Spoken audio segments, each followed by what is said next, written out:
There is a woman mentioned in the Bible who bled for 12 years, but when she touched Jesus, not only her illness disappeared, her life was restored. A woman bleeds, and the world calls her unclean. But what did that word actually mean in first-century Judea?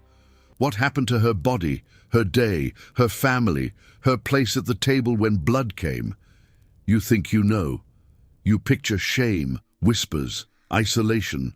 But do you know where she slept, what she touched, how she washed, what happened to the bread she needed, the water she drew, the child she nursed? This isn't about theology. This is about survival. Stay until the end, because understanding this changes how we read the Gospels. The house is small, one room, maybe two if the family has means. Packed earth floor, stone walls thick enough to hold the heat of the day and release it slowly through the night. In the corner, a raised platform of mud brick covered with woven mats. This is where everyone sleeps. Parents, children, sometimes grandparents, all together. There are no separate rooms, no hallways, no doors that close and lock. Privacy is not a concept the architecture supports. You wake to the sound of your mother grinding grain in the pre-dawn darkness. You sleep to the rhythm of your father's breathing 3 feet away, and into this space, every month, blood comes. She wakes and feels it, the dull ache low in her belly, the warmth between her thighs. She knows immediately. There's no bathroom to retreat to, no drawer of supplies waiting. She reaches for the rag she's kept folded beneath the mat, a strip of old linen or wool, worn soft from washing and rewashing. She presses it against herself, beneath her tunic. It will soak through, it always does. The blood will darken the fabric, and there is no hiding it. Not in a house this small, not in a world without plumbing, without running water, without the means to wash and dry quickly in secret. Her mother sees, her sisters see. They don't speak of it directly, but they know, and knowing means adjusting. Because according to the law, Leviticus 15, the rules every family knows, she is now niddah, ritually impure, not morally wrong, not sinful in herself, but radiating a kind of contagion that spreads through touch, through sitting, through any object she handles for too long. For 7 days, everything she touches becomes unclean. Everyone she touches becomes unclean until evening, requiring them to wash, to avoid the temple, to separate from certain communal activities. This is not symbolic. It is material. It is social. It is enforced. She cannot sit where others sit without rendering that spot unclean. If she sits on a mat, that mat must be washed or avoided. If she leans against a wall, the wall is suspect. The clay water jug she lifts to her lips, unclean. The bowl she eats from, unclean. The wooden spoon she stirs with, unclean. Not because she is evil, but because this is how the system works. Holiness and purity are not just spiritual categories in this world.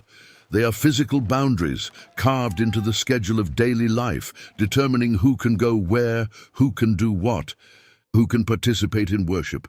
So she begins to withdraw. Not because she wants to, because she has to. She moves to the edge of the room. She takes her meals separately, or after everyone else, using vessels set aside for this purpose. She tries not to brush against her younger siblings. She cannot prepare food for the family, because anything she prepares would carry her impurity into their bodies. She cannot go to the synagogue. She cannot enter the temple courts if the family travels to Jerusalem. She cannot join the women at the well during peak hours, not without risking glares, whispers, the social cost of making others unclean by association. And the bleeding continues, sometimes light, sometimes heavy. The rag between her legs grows stiff and stained. She rinses it when she can, in a basin of water drawn from the cistern, wringing it out and hanging it in a corner of the courtyard where it will dry slowly, visibly. There is no such thing as discreet disposal. There are no trash cans, no sewage system. Everything must be reused. Everything must be washed. And washing, in a world where water is hauled by hand from a shared well or collected painstakingly in a cistern during the rainy season, is labor.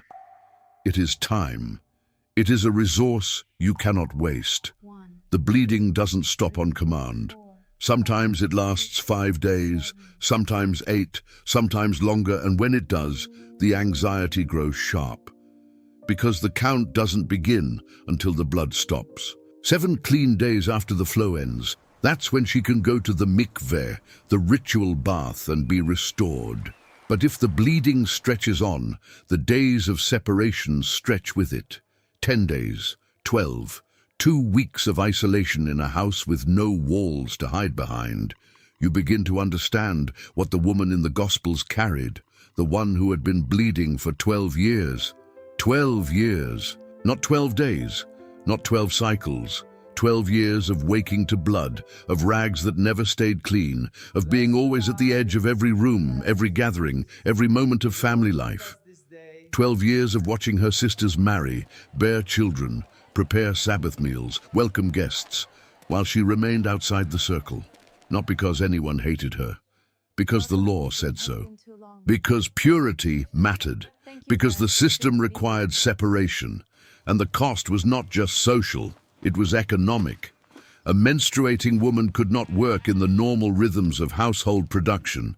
She could not card wool or spin thread for long periods without rendering the wool unclean. She could not weave at the family loom. She could not harvest olives or press them into oil for sale. She could not milk the goat or churn butter or preserve fish. Every task she touched carried a ritual price, and in a subsistence economy where every hand's labor counted toward survival, her monthly withdrawal was a loss the family absorbed. Again and again, month after month, year after year, if she was married, her husband could not touch her, not her hand, not her shoulder, not to comfort or embrace. Leviticus 15:24 is clear. If a man lies with her during her impurity, he becomes unclean for 7 days, and any bed he lies on becomes unclean. So they sleep apart, as much as the cramped space allows. He turns his back. She lies near the wall. The distance is measured in inches, but feels vast. And if he is a laborer, a craftsman, someone whose work or worship depends on maintaining purity, the stakes are even higher. Her blood governs his schedule. Her body dictates his access to the temple, to certain jobs, to communal religious life. This is the world Jesus walked into, a world where women bled without pads, without tampons, without privacy, and the bleeding made them untouchable. Not untouchable in some vague spiritual sense, untouchable literally. A world where a woman could go weeks, sometimes months, if bleeding was irregular or prolonged, living on the social margins of her own home. Now imagine the stories differently. The woman who reaches through the crowd to touch the fringe of Jesus' garment, she is not just sick, she is unclean, chronically, perpetually unclean. Everyone she's brushed against in that crowd, she has rendered unclean. The hem of Jesus' robe, the moment her fingers graze it, becomes unclean according to the law. She knows this. He knows this. The crowd, if they knew, would recoil. She has violated the boundary. She has made the teacher impure, and she has done it deliberately, out of desperation, because 12 years is too long to live at the edges. And Jesus does not pull away. He stops. He turns. He asks, "Who touched me?" Not in anger, in recognition. And when she comes forward trembling, expecting rebuke, expecting the shame of public exposure, he calls her daughter. He says, "Your faith has healed you. Go in peace." He does not say, "Go wash." He does not say, "Go to the mikveh." He declares her whole. He restores her not just physically, but socially, ritually, publicly, in front of everyone. The bleeding stops, yes. But more than that, the separation ends. She is no longer niddah. She can go home. She can touch. She can be touched. But the law remained. Jesus did not abolish Leviticus. He walked through it, teaching something deeper. The purity codes were not arbitrary cruelty. They were Israel's way of structuring holiness, of creating a people set apart, of marking boundaries between life and death, order and chaos, the sacred and the profane. Blood represented life, and life belonged to God. When blood left the body outside the controlled context of sacrifice, it signaled disorder. It required management. The rules around menstruation were part of a larger system. A system that also governed childbirth, skin diseases, bodily discharges, contact with corpses. All of it pointed to the same truth. Human bodies are fragile, leaky, mortal. They break down, they bleed, they die, and holiness required separation from that breakdown, at least temporarily, at least ritually. So the woman bleeding was not being punished, she was being managed. The system said, your body is doing what bodies do, and while it does, you step back, you wait, you let the process complete. Then you wash, you immerse, you return. It was meant to be rhythmic, predictable, a monthly cycle that mirrored the cycles of the moon, the harvest, the festivals. But when the cycle broke, when bleeding didn't stop, when disease or disorder disrupted the rhythm, the system had no answer except more separation. Wait longer. Stay back further. The boundary that was supposed to be temporary became permanent. That's what Jesus confronted. Not the law itself, but what the law did to people when bodies refused to cooperate, when the bleeding wouldn't stop, when the skin wouldn't heal, when the uncleanness became a life sentence. Consider another detail. The mikveh, the ritual bath required for purification, was not always accessible. Jerusalem had many, larger towns had communal ones, but small villages? A woman might have to walk miles. She might have to wait for family to travel with her. She might have to save money to pay for access. Because the mikvehs in cities were sometimes attached to synagogues or maintained by communities, and use required contribution. And she had to immerse completely. Every part of her body submerged at once, in water deep enough to cover her standing.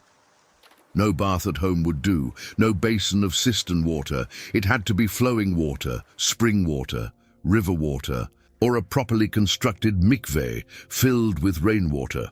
The mechanics of purity were specific, physical, demanding.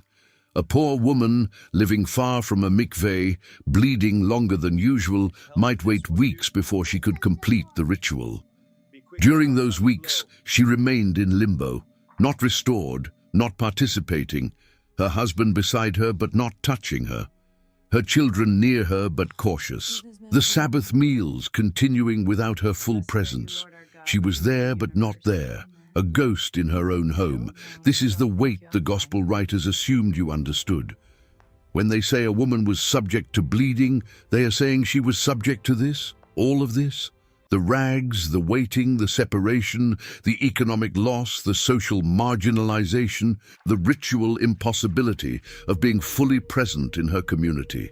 And when they say Jesus healed her, they are saying he ended all of it. Not just the blood, the exile. There were other moments. The woman caught in adultery, brought before Jesus by men eager to stone her. Where was the man? The law required both parties to be punished, but only she is dragged into public view. Her body, her shame, her blood if they succeed. Jesus writes in the dust. What does he write? No one knows. But he shifts the ground, he refuses the trap. He says, let him who is without sin cast the first stone. And they leave, one by one. The stones fall from their hands. She stands there, exposed, waiting for condemnation. And Jesus says, neither do I condemn you. Go and sin no more. He doesn't say she didn't sin. He doesn't say the law was wrong. He says, I don't condemn you. He opens a door the system had sealed shut. Or Mary Magdalene, from whom 7 demons were cast out. What were those demons? We don't know. But we know that afterward she followed him. She supported his ministry financially. She was there at the cross when the male disciples fled. She was first at the tomb. A woman whose past was marked by something, possession, illness, impurity, we can only guess, became central to the story. Jesus didn't just heal bodies. He restored people to community. He made space at the table. He let them touch him. The tension was always there, humming beneath the surface. Every time Jesus touched a leper, ate with tax collectors, allowed a woman to anoint his feet with expensive oil, and her tears let a hemorrhaging woman grab his cloak in a crowd, he was crossing a boundary, not violating the law directly, but interpreting it in a way that prioritized human dignity over ritual separation. The Pharisees watched, they questioned, they tested. Why do your disciples not wash their hands before eating? Not because they cared about hygiene, but because ritual washing signaled participation in the purity system. Jesus answered with words that must have landed like thunder. Nothing outside a person can defile them by going into them. Rather, it is what comes out of a person that defiles them. He was redefining purity, moving it from the external to the internal, from the body to the heart, from blood and touch and food to intention, integrity, love. This was not a small adjustment. This was a dismantling of the entire framework that structured daily life for first-century Jews, and it was terrifying, because if purity is internal, if holiness is a matter of the heart and not the body, then the boundaries dissolve. Then the bleeding woman doesn't need to wait 7 days. Then the leper doesn't need to live outside the camp. Then the Gentile doesn't need to convert and be circumcised. Then everyone can come to the table.